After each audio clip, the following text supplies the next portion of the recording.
नमस्कार. आपण पाहतात बहुजन आवाज न्यूज चॅनल. जागतिक कर्णबधिर दिन विशेष, बार्शी विशेष.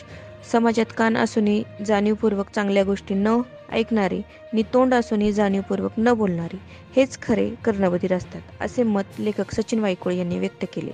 जागतिक कर्णबधिर दिनानिमित्त बार्शी येथील इंडियन रेड क्रॉस सोसायटी संचलित बधिरमुख विद्यालयात टपाल तिकीट संग्राहक उदय पोद्दार यांनी 41 देशातील पोस्टल तिकीट प्रदर्शन आयोजित केले होते. त्याप्रसंगी सचिन वायकुळे बोलत होते. व्यासपीठावर संस्थेचे सचिव संतोष सूर्यवंशी, धीरज कुंकुलोळ, उदय पोद्दार, सुनील फल्ले, सायरा मुल्ला, मुख्याध्यापक चंद्रकांत मुळे उपस्थित होते. जीवनात आपल्या वाट्याला पैसा यावा, संपत्ती यावी असे प्रत्येकाला वाटते. यामुळे माणूस श्रीमंत होईल. मात्र पैशापेक्षाही जीवन समृद्ध करणारे आई वडील वाट्याला यायला हवेत, असे सांगून या विद्यार्थ्यांच्या कलागुणांचे सचिन वायकुळे यांनी कौतुक केले. निबंध स्पर्धेतील विजेत्या विद्यार्थ्यांना पारितोषिक यावेळी देण्यात आले. उदय पोद्दार, सायरा मुल्ला, शिक्षक गवारे यांनी आपले मनोगत व्यक्त केले. शिक्षिका मंजुषा काटकर यांनी प्रास्ताविक केले, तर मुख्याध्यापक चंद्रकांत मुळे यांनी आभार मानले. धन्यवाद.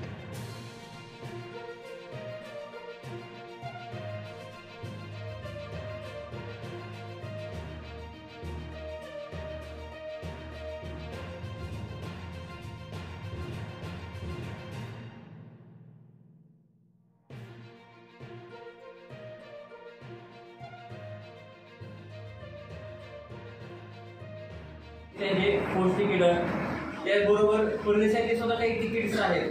मग त्या देशातील थोर व्यक्ती जे होऊन गेलेले तर त्या देशांची तिकीटे मिळत गेले. तर ही तिकीटे कशी मिळाले तर कॉलेज जीवनामध्ये काही मित्र होते, त्यांचे नाते परदेशामध्ये होते, तर ते परदेशामधून पत्र यायचे, त्याच्यावरचे काही तिकीट काढायचे. आता कॉलेजचे ग्रंथालय आहे तर त्याच्यावर वेगवेगळी मासिकं असायचे आणि त्या मासिकावर ते तिकीट यायचे. तर काही आमचे ग्रंथपाल मित्र आहेत तर ते काय करायचे की उदय पोद्दार संग्रह करतात, तर त्यांना हे तिकीट मिळाले.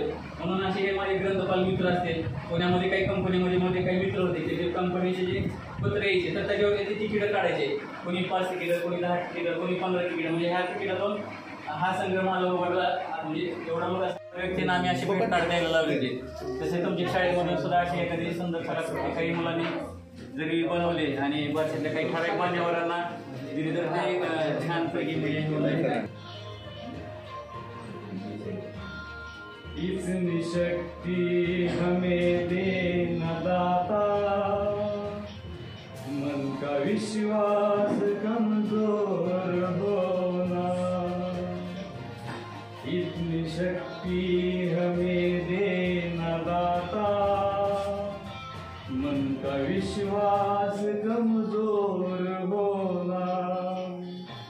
हम चले नेक रास्ते पे हमसे भूल कर भी कोई भूल होना।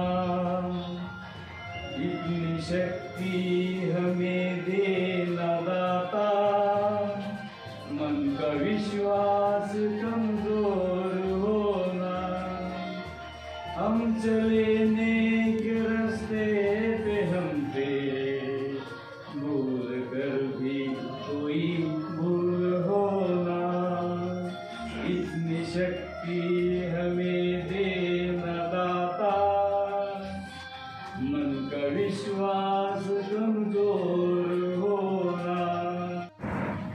माझ्या वाटणीचं आपण हा कार्यक्रम बघितले आणि उपक्रमासाठी उपस्थित असलेले आपल्या संस्थेचे सचिव आणि माझे मार्गदर्शक संतोष सूर्यवंशी सर, माझे जोडी स्नेही आणि ज्यांच्या कुटुंबामध्ये खूप चांगल्या पद्धतीचं वातावरण आणि ज्यांनी उद्योग क्षेत्रामध्ये आपलं नाव कमावलं ते धीरज कुंकुलोळ, ज्याने आता भाषण केलं ते खूप उत्तम. मी ते गवारे सरांच्यावर थोडंसं 2 मिनिटं बोलले, चांगलं बोललं.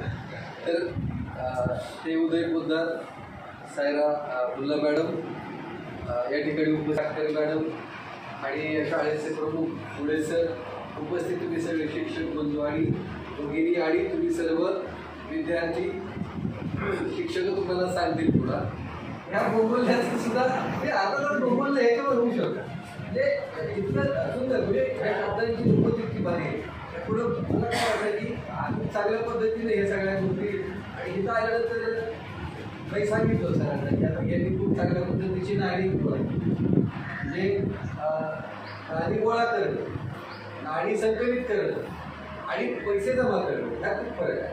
ही नाणी एक वेगवेगळ्या देशात, कारण नाण्यांचं प्रदर्शन केलं, पैशांचं कधी प्रदर्शन नसतं लक्षात घ्या, तर निम्मे गेले असते केलं. त्यामुळं प्रदर्शन कुठल्या गोष्टीला ठेवतो आपण की जे दुर्मिळ आहे. आणि त्यांनी त्याचं उदयरावांचं कौतुकच केलं पाहिजे की त्यांना काय की मी नेहमी असं सांगतो की मला असं वाटतं ते की बाबा मनामध्ये जे आहे मनामध्ये प्रेम असायला, खिशामध्ये पैसा नसला तरी चालेल, परंतु त्या खिशाच्या पाठीमागं असलेल्या हृदयामध्ये प्रेमभावना असली पाहिजे, एखाद्या गोष्टीची आवड असली पाहिजे. इतकं सुंदर जगणं जात आहे, इतकं सुंदर.